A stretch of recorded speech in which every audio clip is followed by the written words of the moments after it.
যখনই অর্থনীতি ধ্বংস হয়ে যায় তখনই বিএনপি সেই দায়িত্বে এসে পড়ে এটাকে আবার পুনর্গঠন করার জন্য। গণতন্ত্রের যতগুলো কাঠামো আছে সেই কাঠামোকে শক্ত ভিত্তিতে দাঁড় করানোর কাজটা বিএনপি করেছে। দীর্ঘ সময় আমরা পার হয়ে একটা যুগ সন্ধিক্ষণ এসেছি। এখন একটা আমরা ট্রানজিশনাল পিরিয়ডে আছি, যখন আমরা গণতন্ত্রের দিকে এগিয়ে যাওয়ার একটা স্বপ্ন দেখছি, সুযোগ পেয়েছি। আমাদের সামনে এটাই সবচেয়ে বড় চ্যালেঞ্জ যে একটা ধ্বংসপ্রাপ্ত অর্থনীতি, একটা ধ্বংসপ্রাপ্ত রাজনৈতিক কাঠামো, সেটাকে আবার ভিত্তি তৈরি করে তাকে তৈরি করে আমাদেরকে আবার সামনের দিকে এগিয়ে যেতে হবে।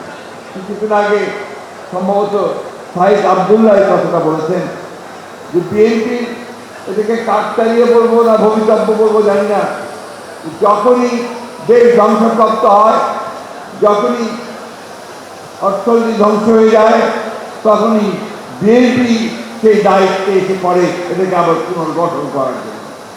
প্রতিদিন সময় তাই ঘটেছে। আজকে এখন আবার যা মনে হচ্ছে তাতে করে বিএনপিকেই হয়তো সেই দায়িত্বটা নিতে হবে, এই চ্যালেঞ্জ মোকাবেলা করতে হবে। এবং সেই জন্য আমি অত্যন্ত আনন্দিত হয়েছি এই কারণে যুবদল আজকে প্রমাণ করেছে তারা তাদের যোগ্যতার পরিচয় দিয়েছে এই অনুষ্ঠানের মধ্যে দিয়ে। আমাদের সামনে অনেক চ্যালেঞ্জ। আমাদের রাজনৈতিক কাঠামোকে ভেঙে দেওয়া হয়েছে, অর্থনৈতিক ভিত্তিকে ধ্বংস করে দেওয়া হয়েছে।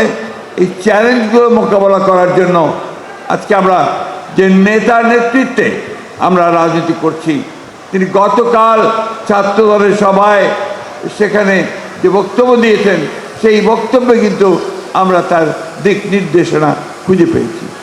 সম্পূর্ণ নতুন চিন্তার মধ্য দিয়ে দেশকে কীভাবে তিনি গড়ে তুলবেন সেই চিন্তা, সেই স্বপ্ন তিনি দেখিয়েছেন। এখন এই মুহূর্তেটাই দরকার। আমরা যাদেরকে হারিয়েছি তাদেরকে আমরা ফিরে পাবো না। আমরা এখানে কথা শুনেছি সেই সমস্ত করুণ কাহিনী, মর্মান্তিক কাহিনী, পাশবিক নির্যাতনের কাহিনী।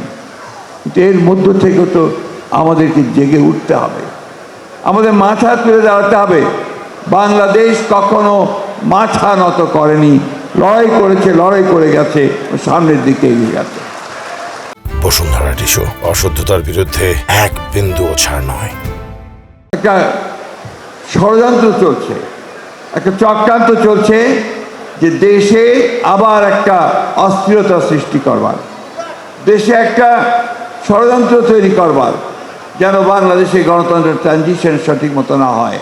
কিন্তু আমরা এটা বিশ্বাস করি যে বাংলাদেশ জাতীয়তাবাদী দল, যুবদল, ছাত্রদল যতদিন তারা টিকে থাকবে, ততদিন এই দেশে এই গণতন্ত্রকে ধ্বংস করবার কোনো শক্তি কখনো জয়ী হতে পারবে না। বন্ধুরা, আমি বক্তব্য দীর্ঘ করতে চাই না। আমি শুধু এই কথাটুকু আপনাদের সামনে বলতে চাই যে আমরা লড়াই করেছি, আমরা রক্ত দিয়েছি।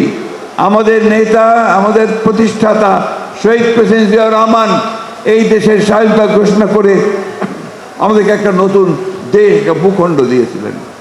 আমাদেরকে 1975 সালের পরে তিনি সংস্কার করেছিলেন রাজনৈতিক কাঠামোর, একদলীয় শাসন ব্যবস্থা থেকে বহুদলীয় গণতন্ত্রে নিয়ে এসেছিলেন। এই শহীদ প্রেসিডেন্ট জিয়াউর রহমানই আমাদেরকে মুক্ত বাজার অর্থনীতির দিকে নিয়ে গিয়েছিলেন, সংবাদপত্রের স্বাধীনতা দিয়েছিলেন। দেশনেত্রী বেগম খালেদা জিয়া তিনি প্রেসিডেন্সিয়াল ফর্ম অফ গভর্নমেন্ট থেকে প্রাইম মিনিস্টার ফর্ম অফ গভর্নমেন্টে নিয়ে এসেছিলেন এবং অর্থনীতিতে নতুন প্রাণ সঞ্চার করেছিলেন। তখন বাংলাদেশকে বলা হয়েছিল ইমার্জিং টাইগার। আমরা আজকে আবার এই দেশনেত্রী বেগম খালেদা জিয়ার নেতৃত্বেই সেদিন পার্লামেন্টে তত্ত্বাবধায়ক সরকারি বিধান সেদিন সন্নিবেশিত করা হয়েছিল।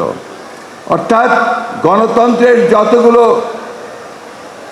কাঠামো আছে সেই কাঠামোকে শক্ত ভিত্তিতে দাঁড় করানোর কাজটা বিএনপি করেছে। অর্থনীতিতে যে পরিবর্তন, অর্থনীতিতে যে উন্নয়নের লক্ষ্য, সেটাও করেছে এই বিএনপি দেশনেত্রী বেগম খালেদার নেতৃত্বে এবং আমাদের নেতা যারা আমাদের শহীদ প্রেসিডেন্ট জিয়াউর রহমান সাহেবের নেতৃত্বে। আমরা আশা করছি আমাদের নেতা তারেক রহমান সাহেব আমাদেরকে যে পথ দেখাচ্ছেন, যে কথাগুলো বলছেন, অর্থনীতি সম্পর্কে, রাজনীতি সম্পর্কে তিনি দেশের সামনে যে স্বপ্ন তুলে ধরছেন, সেই স্বপ্ন শুনে আমার একটি কথাই মনে হয়, মার্টিন লুথার কিংয়ের সেই ঐতিহাসিক কথা, I have a dream. Tarique Rahman has a dream. ইনশাল্লাহ সেই ড্রিম নিয়েই আমরা সামনের দিকে এগিয়ে যেতে পারবো এবং আমরা জয় করব। উই শ্যাল ওভারকাম ইনশাল্লাহ।